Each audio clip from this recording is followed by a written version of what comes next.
Hello students, welcome to EPG Pathshala. I am Dr. Surya Prakash Upadhyay from Indian Institute of Technology, Mandi. Today we are going to talk on module Digital Urbanism and Smart City from the paper Sociology of Urban Transformations. So after completing this module, you should be able to understand the state of urbanization and urbanism in contemporary India.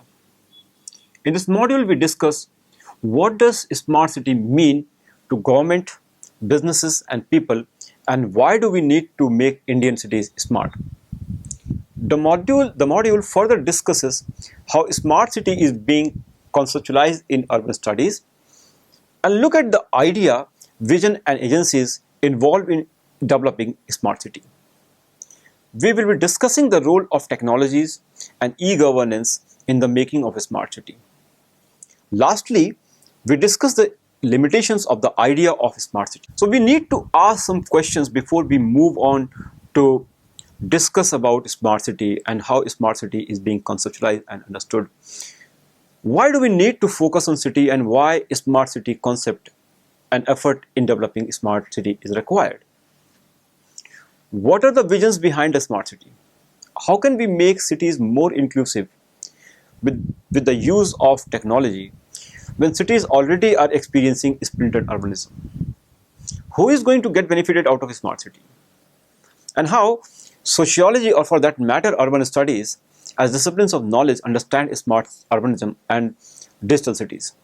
These are a few preliminary questions that are addressed in this module. Recently, the Government of India launched a smart city mission that envisions to create 100 smart cities in India. The smart cities are expected to address issues of drinking water and sanitation, requirements of uninterrupted power supply, proper waste management, security of the city residents, provide platform for participatory governance, and make inclusive society that addresses the issues of transportation and traffic through the effective use of information and communication technologies. It's nothing new, or rather it's new, but we already began to address some of the issues since the last decade through the use of internet and digital technologies, generally what we call as e-governance. However, given the population size of many cities, the interventions and the improvements in delivery of essential services stands very poor. Smart cities imagine future of urban places and develop infrastructural facilities through the intervention of new technologies, particularly with the use of World Wide Web. The vision and idea of a smart city is that cities should have intelligent infrastructure that can sustain high-tech urban development and provide platform for digital economy and e-commerce. In imagining smart cities, the national and local government agencies, along with corporate and international organizations, offer an important role to technology.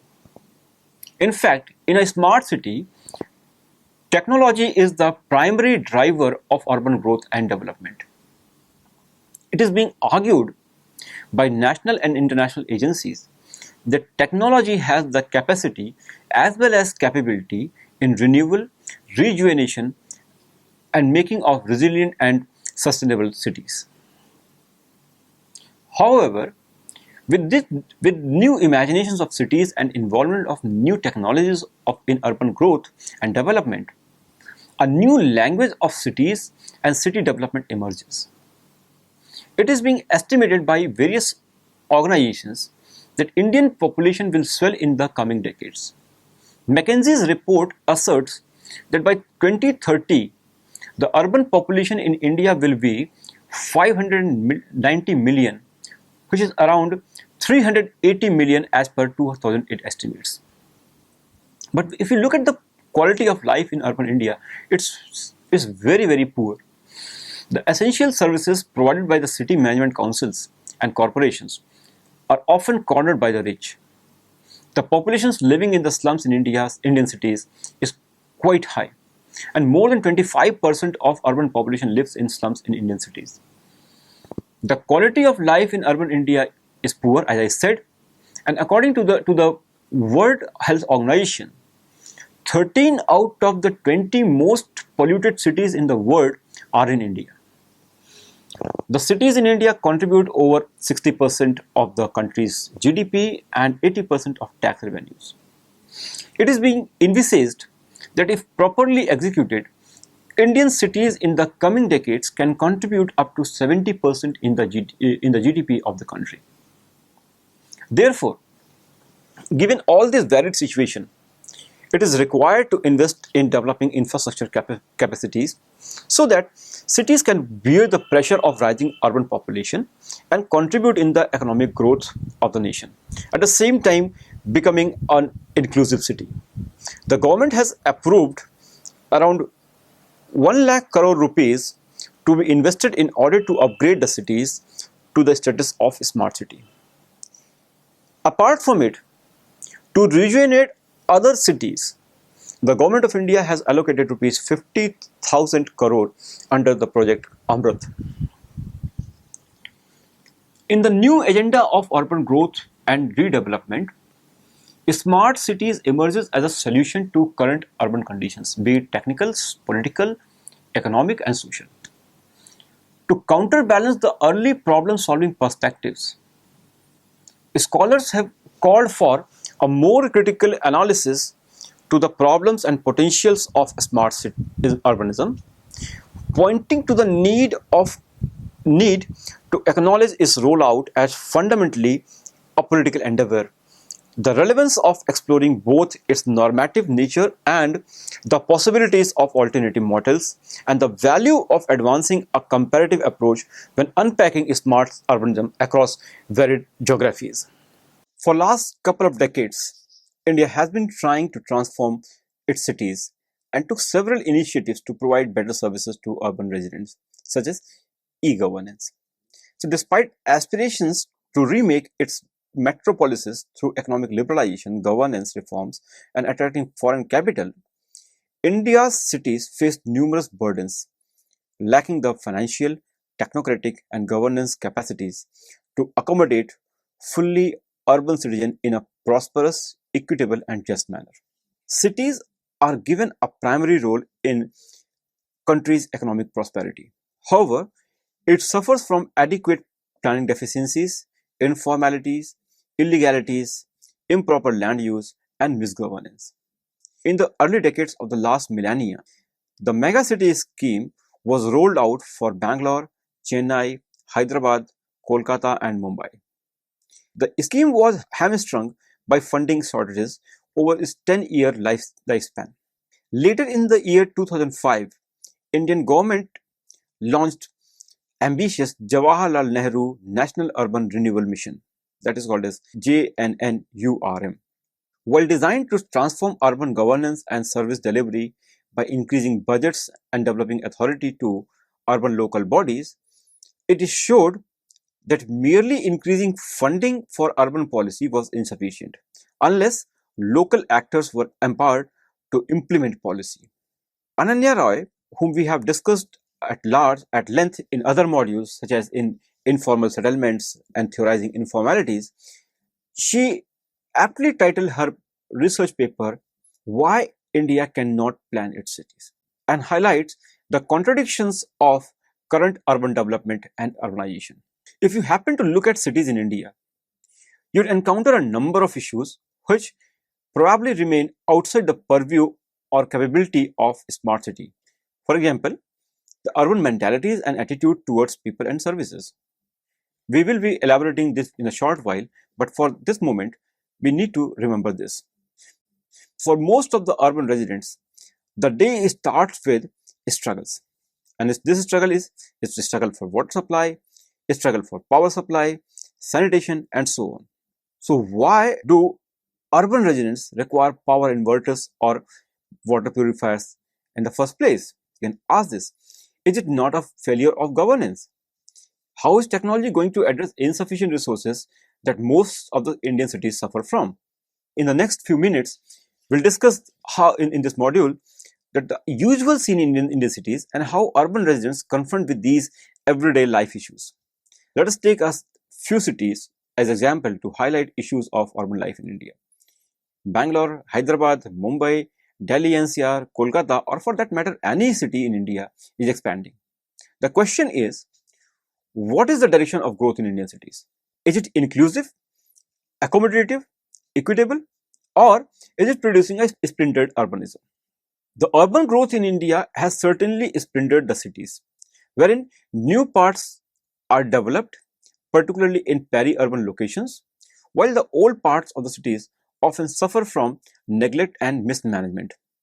There are several reasons that have been offered for such development trajectories by the local bodies, and they say the difficulty of refurbishing the older parts of the cities and the cost of development is quite high in the old parts. Similarly, though new parts are being developed, but those localities often suffer from inadequate supply of facilities. The Indian cities suffer from systematic planning.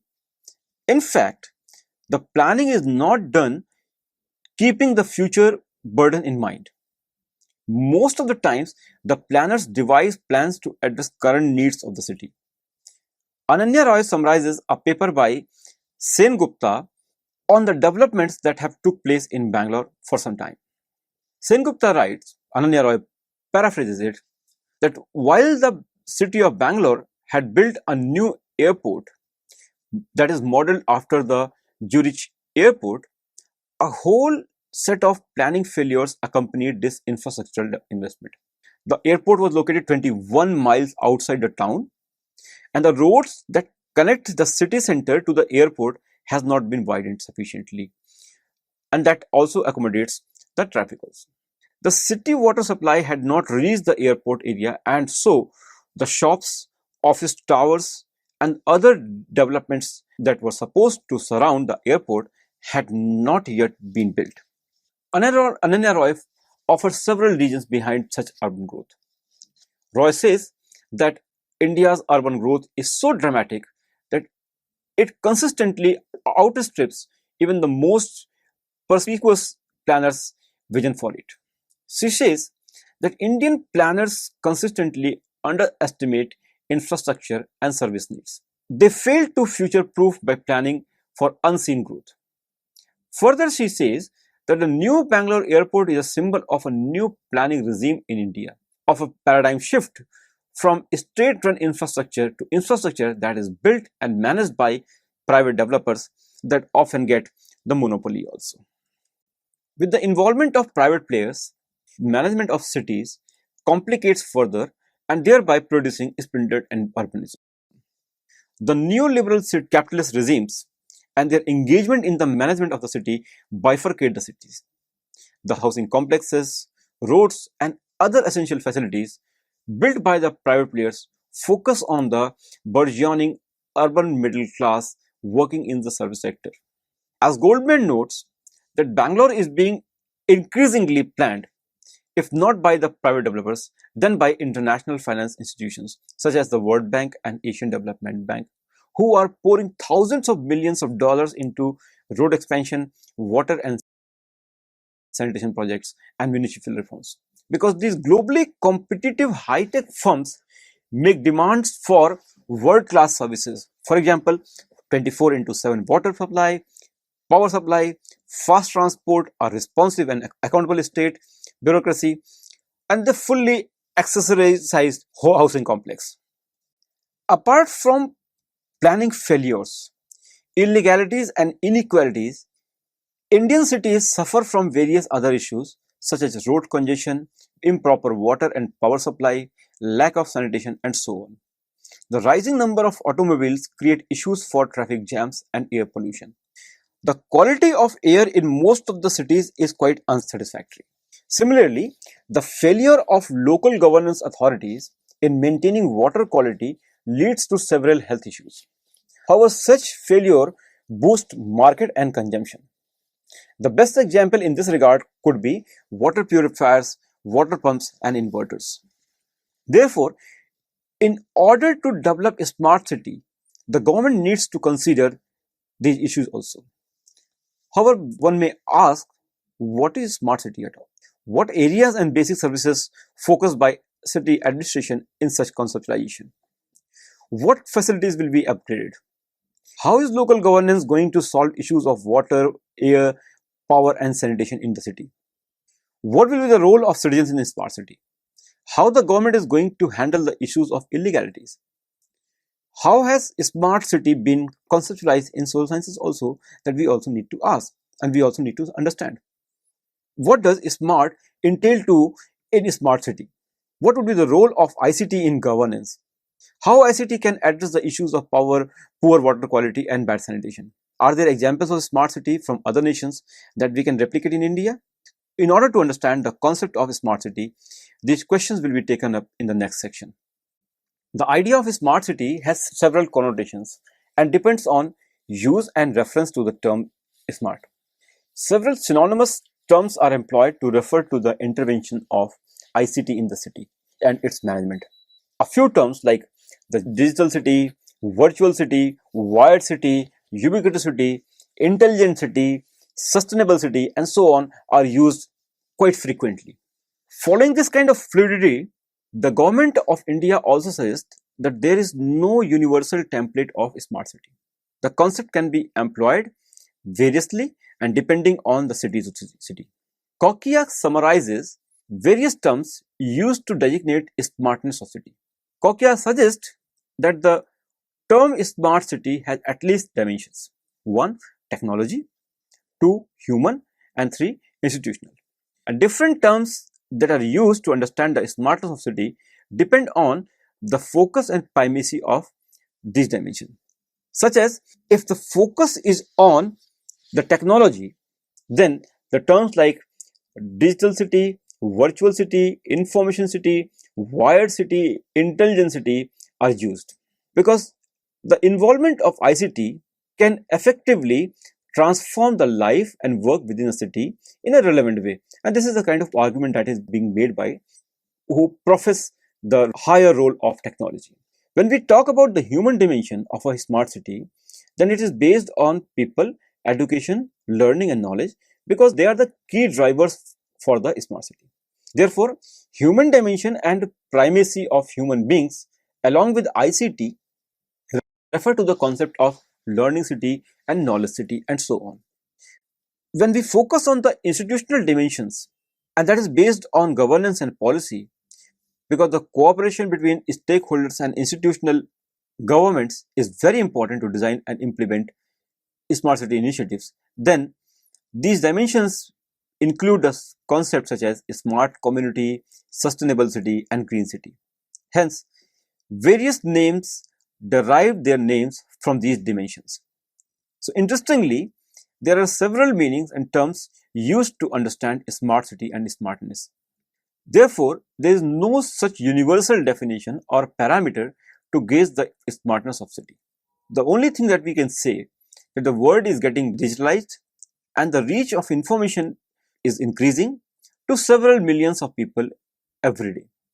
In a press release of TRAI, that is Telephone Regulatory Authority in India, in December 2015, urban teledensity or urban telephony is 152, whereas wireless service subscriber density is 147. The report also, press release also says that more than 15% of population in 2013 used internet services.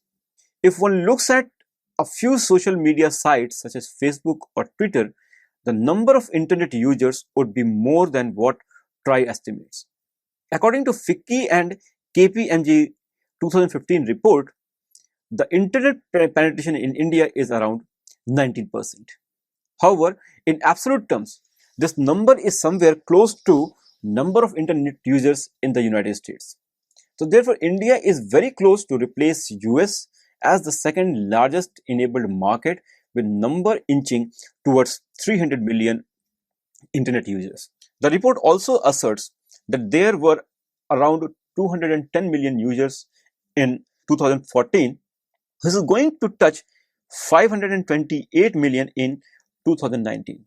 Similarly, the number of mobile internet users was estimated around 173 million in 2014, which will be 457 million in 2019.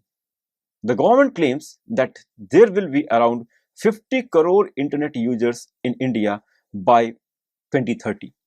So during the last couple of decades, urbanization is assisted by innovations in information and communication technologies, which is a new layer in the existing networks of roads, railways, sewage, electricity, and water supply networks. The vitality of ICT is that it can help in improving the existing systems of networks, bringing more efficiency and helping in better management of the city. Therefore, the smart cities are envisaged to bring in improvements in the facilities and services that also enhances quality of life of the city residents. As we have discussed in earlier section, many a time urban basic services are in bad shape. And there are issues of management of traffic, water supply, electricity distribution and power shedding, sanitation in the cities, and so on. Therefore, the intervention of ICT would help officials monitor quality and performance and effectively deliver services and develop interactions with citizens. So it is envisaged that through the efficient use of ICT, the city committees, councils, and corporations will be able to address issues of physical infrastructure, engage city residents in decision making, and effective delivery of services and improve efficiency of the city that would help in bringing in more people and finance. As I said earlier, the smart city in India expects to have clean and reliable water, proper sanitation, uninterrupted power supply, zero waste or effective solid waste management, sewage treatment with a waste to wealth approach, eco-mobility, and the last mile connectivity, the effective use of ICT, security of people, particularly for women, and participatory governance. However, the idea of smart city and its capacities and capabilities goes beyond a discursive evaluation of the smart city that requires examination of the scientific techniques, technologies, and material configuration that is involved in its makeup. How does a smart city concept differ from earlier efforts of bringing changes in the city management? What is the genesis of such idea? Aren't the above said issues lie at the heart of urban misgovernance or governance? Let us take two examples. One, water and power supply, and two, power supply in Indian city, and how systematic misgovernance have given an edge to the marketing of RO water systems and power inverters. The quality, if you look at the quality of water as well as the amount of water supplied every day, it has deteriorated during the last couple of decades. Similarly, the time period for load shedding has also gone up in most of the cities. The rising population vis-a-vis the myopic planning and systematic mismanagement of water and power networks have created immense problem. People are forced to install water purifiers, water pumps, water tanks because there is an uncertainty of amount as well as quality of water supplied to the cities. Similarly, the climate change and the long duration of power shedding have forced people to buy inverters. It needs to be carefully examined how these systems are regulated by the municipal administration. Therefore, one can also argue that smart city rationalities often grounded within the corporate world and are increasingly regulating and managing urban systems through software mediated techniques, resulting in a transformation of the modes for governing everyday life as well as contemporary functions of power, space, and regulation. With the involvement of ICT, at least three socio-technical processes becoming important and that need to be considered also. Marvin et al. In 2015 suggest the following technical processes that receive particular attention, that is the role of digital urban dashboards and big data, 2, use of distributed sensing technologies, and 3, the centralization of urban functions via urban operation center. The use of ICT would produce a large data set that will have its own ramifications for better management of city facilities, but it will also have potential for increasing surveillance. Kitchen et al. 2015 discuss the hidden politics of big data. They indicate towards hidden politics and intrinsic corporatization of city governance. However, similarly, there are also challenges and issues of privacy and surveillance that has potential to develop panoptic city.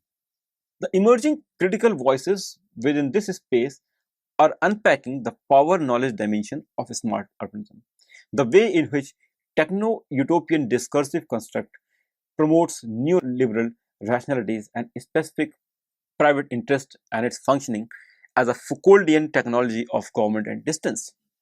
Similarly, urban dashboards are employed to collect data in real time and manage the affairs of city immediately. Dashboards are defined as visual display of the most important information needed to achieve one or more objectives that and consolidated and arranged on a single screen so the information can be monitored at a glance. This is this definition offered by Stephen Few a few years back. Stephen Few further says dashboards tend to be highly visual, that is graphical, in the way they present information.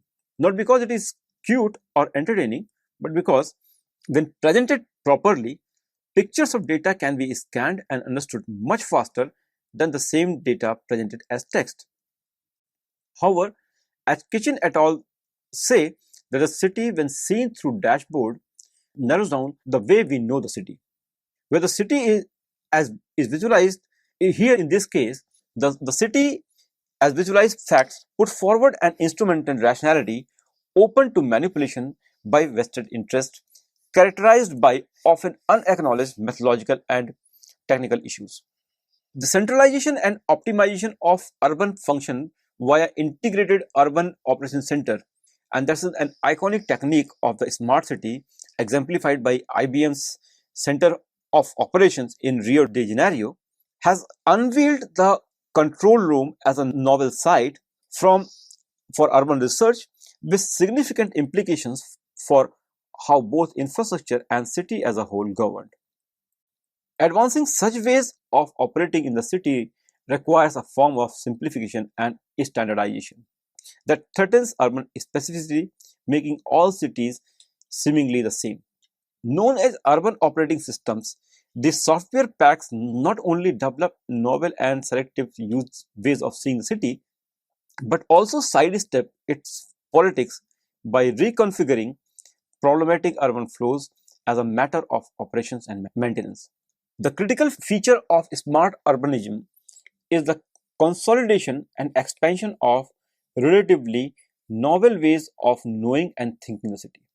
In the interface between digital cities and urbanism, the city comes to be known through data, algorithms, modeling, and a combination of visual and media channels.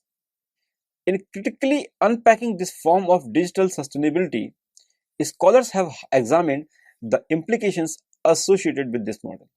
Gabris, for example, highlights the risks of a smart city model that potentially delimits urban citizenship to a series of actions focused on monitoring and managing data, recasting who or what counts as a citizen. As with urban big data, the surveillance and the security implications of ambient data collection and that is an active area of development for security and industry players have also been questioned, where the public becomes a passive supplier of environmental information, potentially leading to discrimination against individuals or groups who are perceived as living in risky environments or possessing risky lifestyles. So students, let us summarize what we have learned in this module.